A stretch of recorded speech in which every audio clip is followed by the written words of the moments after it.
This project is my most ambitious to date.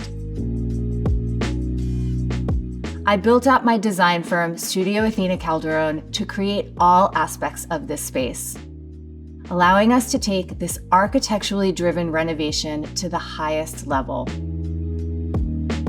This design takes original details of the home and amplifies them. I honored the apartment's past, yet I made this space wholly my own. I am Athena Calderone, and welcome to my Tribeca apartment.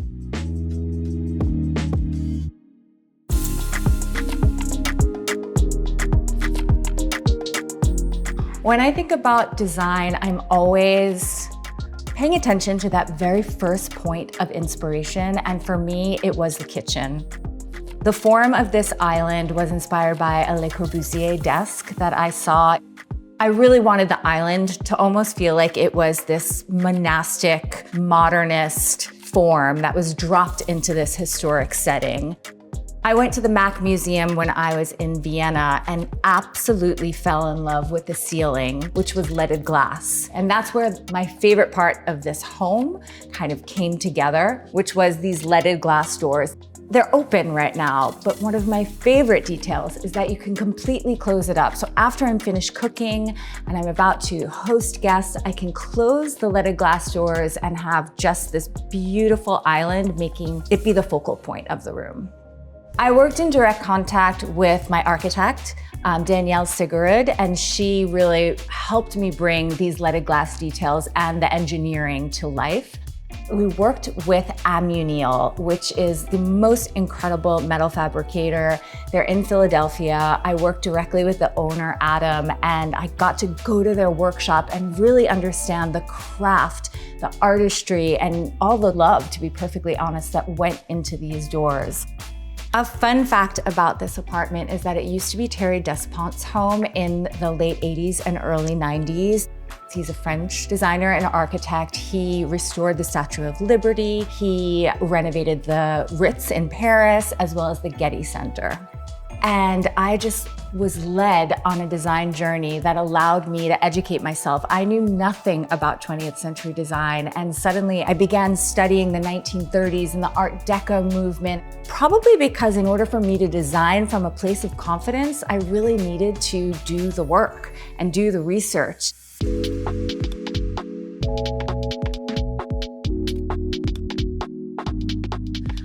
We're in the living room, and it is most certainly the most grand space of the home.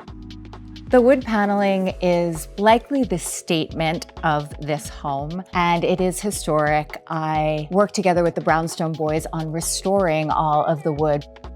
What I love so much about the wood paneling is the datum line that runs throughout the entirety of the home.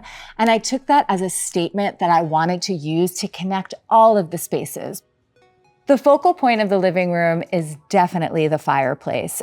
I decided that I wanted to offer some levity. The room is clad in this beautiful wood paneling, but I wanted this vertical statement that brought a little bit of lightness. So I used a St. Croix limestone. Throughout the home, one of the things I'm most proud of is a lot of the relationships that I build with so many incredible craftspeople. And there's really been a return to that lately in design, and I really wanted to celebrate that here in this home. You'll see it in the mirror that we have this beautiful hammered metal detailing. I worked with Ammunil on all of the metal work, and it's just so exceptional and ties in beautifully with the vintage candlesticks that are from Jean Desprez.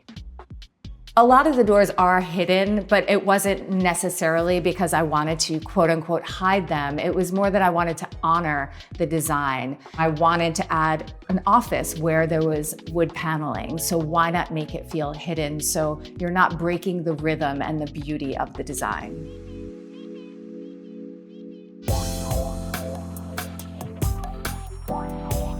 We're here in my home office, which is such a sanctuary. It's wrapped in this creamy and dreamy luminosity.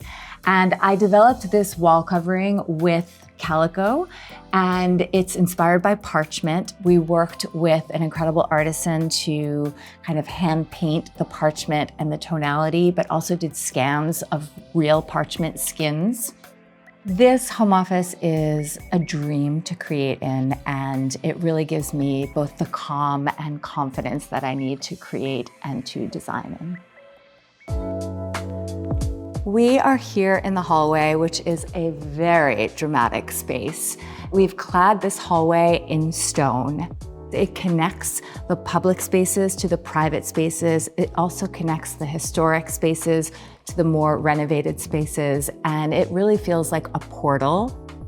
So on most days, you will find my husband in his studio, which is the sexiest room in the house, and I can lose him for hours and days on end, and you'll see why.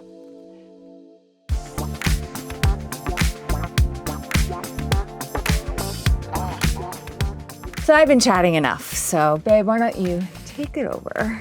So I'm a DJ and music producer, and it was important for me to have a space that just felt moody and comfortable because of the amount of time I spend in here. I had inherited so many records from my brother, who was a DJ. And even Jivan, who's also a DJ and a music producer, has been kind of taking inspiration and pulling from Victor's music collection. And it's really beautiful that, in a way, it went from your brother to you to Jivan, and it's like multi-generational and multi-inspirational. I mean, just the other night, like, we were in here until probably 1 in the morning, 2 in the morning, just listening to music together. Victor and I have been together for over 27 years. In every one of our homes, there has been some sort of home recording studio and home studio. So I've learned a lot about sound isolation. And essentially, you want to build a room inside of a room. So the floor is floating and the walls are away from the original walls and the ceiling is dropped. I guess I'm a sound engineer now? You are? Add that to the list.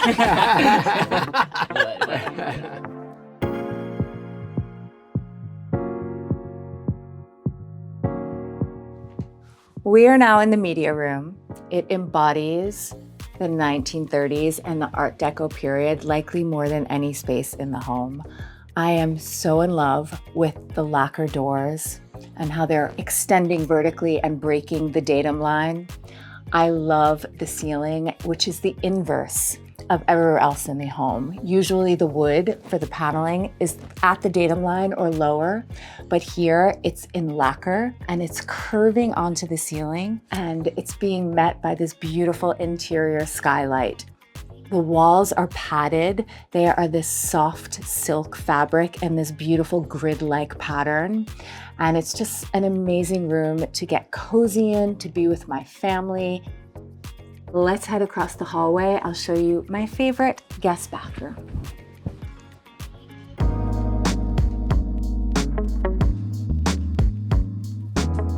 This is our guest bathroom, and I'm in love with these large lava stone tiles in that beautiful oxblood color. They're completely oversized. I've continued this datum line, but above the datum here, we've done mirror, which is definitely a fun design trick to make a small room look even larger. It's just such a sexy little room.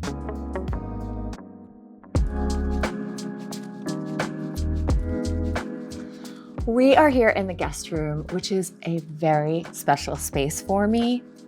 Thierry Despont, the former owner of this home, this was his primary bedroom.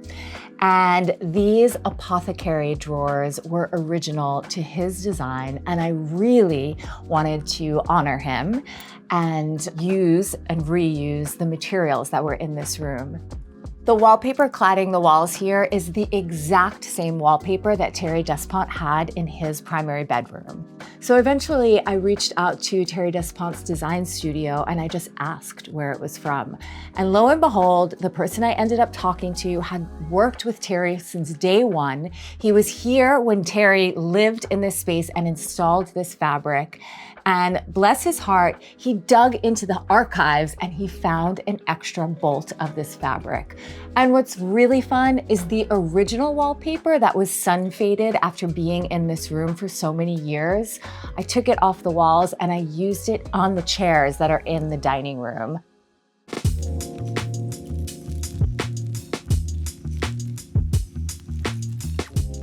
We are here in my primary bedroom, which is such a beautifully romantic, cozy space It is clad in this beautiful silk wall covering. That's this icy blue, a little bit gray.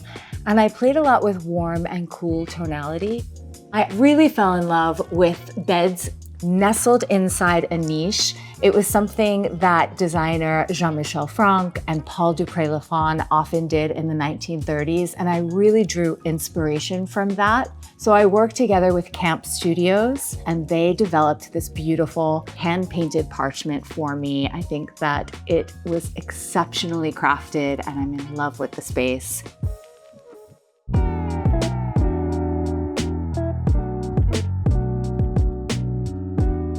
What I love so much about this primary bathroom is how it is completely swathed in this beautiful stone from ABC Stone. This is the same stone that's going down the hallway. And I really wanted my bathtub to sit within a niche. In doing my research and looking at 20th century design and iconic designers like Pierre Legrain, was this beautiful dining table that was black lacquer, and on the bottom it was silver leaf. So I drew inspiration and designed my vanity to kind of honor that design. I am so proud of the work that my entire team did, the architects, the contractors, the engineers, all of the craftspeople. I walk through this space and I am so at home here. It feels so cozy, it feels so warm, it feels like a beautiful hug.